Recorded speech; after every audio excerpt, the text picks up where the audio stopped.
The case of David Parker Ray, infamously known as the Toybox Killer, is one of the most chilling and horrifying in the annals of American criminal history.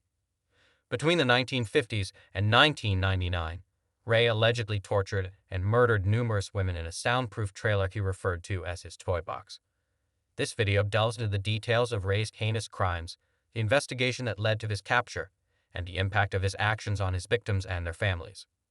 David Parker Ray, the man behind the monster. David Parker Ray was born on November 6, 1939, in Belen, New Mexico. Raised by a strict and abusive father, Ray's early life was marked by violence and instability. As a young man, he developed a fascination with sadomasochism, collecting pornography and literature on the subject. This interest eventually evolved into a dark obsession that would drive his horrific actions.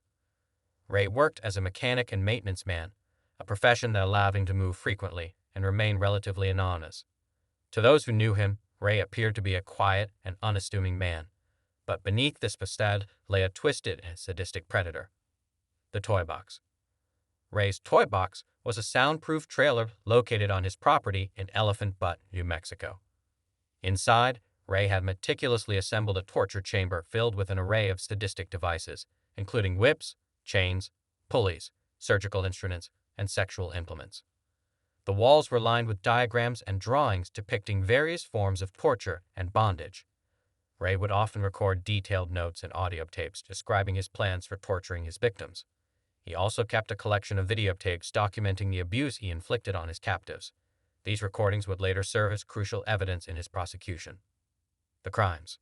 Ray's modus operandi involved abducting women, often with the assistance of accomplices, and bringing them to his toy box. There, he would subject them to unimaginable horrors, using drugs to subdue and disorient them. Ray's victims were often kept for days or weeks, during which they were repeatedly tortured and raped. Some victims were released after enduring this nightmarish ordeal, their memories of the events hazy due to the drugs Ray used. Others were not as fortunate. While Ray was only convicted of kidnapping and torture, investigators believe he may have been responsible for as many as 60 deaths. However, the lack of physical evidence and the remote location of his crimes made it difficult to confirm the exact number of victims. The breakthrough. Cynthia Vigil's escape. The breakthrough in the case came on March 22, 1999, when Cynthia Vigil managed to escape from Ray's clutches.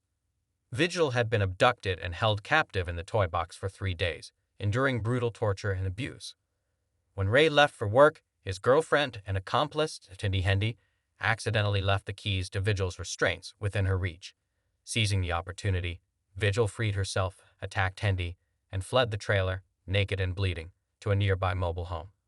The residents of the mobile home called the police, and Vigil was taken to the hospital, where she recounted her harrowing ordeal. Her testimony provided law enforcement with the information they needed to obtain a search warrant for Ray's property.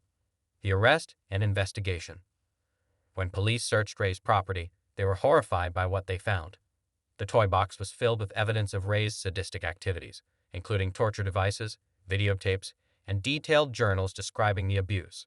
Ray was arrested, along with his accomplices, Cindy Hendy and his daughter, Glenda Jean Jessie Ray, who had assisted in some of the abductions. The investigation revealed a pattern of abduction, torture, and rape spanning several decades.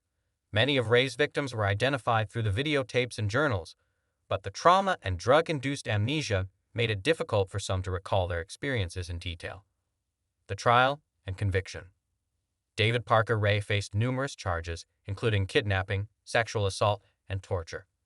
The prosecution built a compelling case, supported by the physical evidence found in the toy box, and the testimonies of survivors like Cynthia Vigil and another victim, Angelica Montano, who had also escaped from Ray's clutches.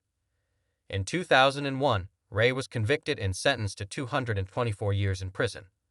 Cindy Hendy received a 36-year sentence after agreeing to testify against Ray in exchange for a plea deal. Jess Ray was sentenced to 9 years in prison for her involvement in the crimes.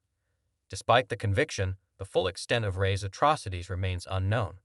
Investigators believe there are many more victims who were never identified, and the true scope of his crimes may never be fully uncovered. Psychological analysis.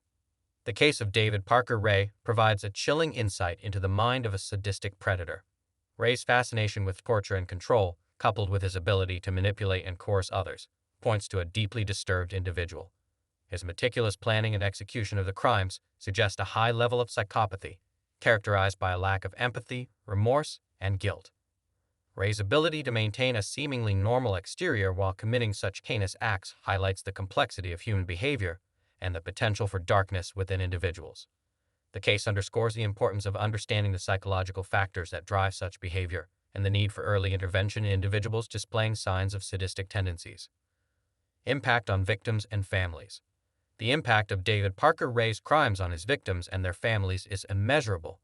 The survivors of Ray's torture endured unimaginable trauma, both physical and psychological. Many struggled with post-traumatic stress disorder, depression, and anxiety long after their ordeal ended. The psychological scars left by such extreme abuse can take years to heal, if ever fully. The families of the victims also suffered immensely. The uncertainty surrounding the fate of their loved ones, coupled with the gruesome details of the crimes, created a lasting sense of grief and loss. The case also had a profound impact on the community of Elephant Butte, shattering the sense of safety and trust in the small town. Media coverage and public reaction. The Toybox Killer case received extensive media coverage, both nationally and internationally. The gruesome nature of the crimes, combined with the dramatic escape of Cynthia Vigil, captivated the public's attention and sparked widespread outrage. The media played a crucial role in keeping the case in the public eye and maintaining pressure on law enforcement to pursue justice. Public reaction to the case was one of horror and disbelief. The sheer brutality of Ray's actions and the prolonged period over which he committed his crimes shocked and appalled people across the country. The case also prompted discussions about the need for better resources and support for victims of sexual violence and torture. Lessons learned. The David Parker Ray case offers several important lessons for society. First and foremost, it underscores the critical importance of law enforcement diligence and the need for thorough investigations in cases of suspected abduction and torture. The persistence of investigators, combined with the bravery of survivors like Cynthia Vigil, was instrumental in bringing Ray to justice. The case also highlights the need for comprehensive mental health services and early intervention for individuals displaying signs of sadistic behavior. Addressing these issues proactively can help prevent future tragedies and protect potential victims. Continuing the fight for justice. Despite Ray's conviction, the fight for justice continues for many of his victims. Efforts to identify and locate additional victims have been ongoing, and support organizations have been established to provide resources and assistance to survivors of torture and sexual violence. Advocacy groups have also worked to raise awareness about the dangers of sadistic predators and the importance of early intervention and support for individuals at risk. The legacy of David Parker Ray's crimes serves as a stark reminder of the need for vigilance and the importance of protecting the most vulnerable members of society. That's all for today's video. If you found this video informative and want to hear more true crime stories, don't forget to hit the like button and subscribe to our channel. Click the bell icon to get notified every time we post a new video. Also, leave a comment below with your thoughts on the case, or if there's another story you'd like us to cover. We love hearing from you and value your input.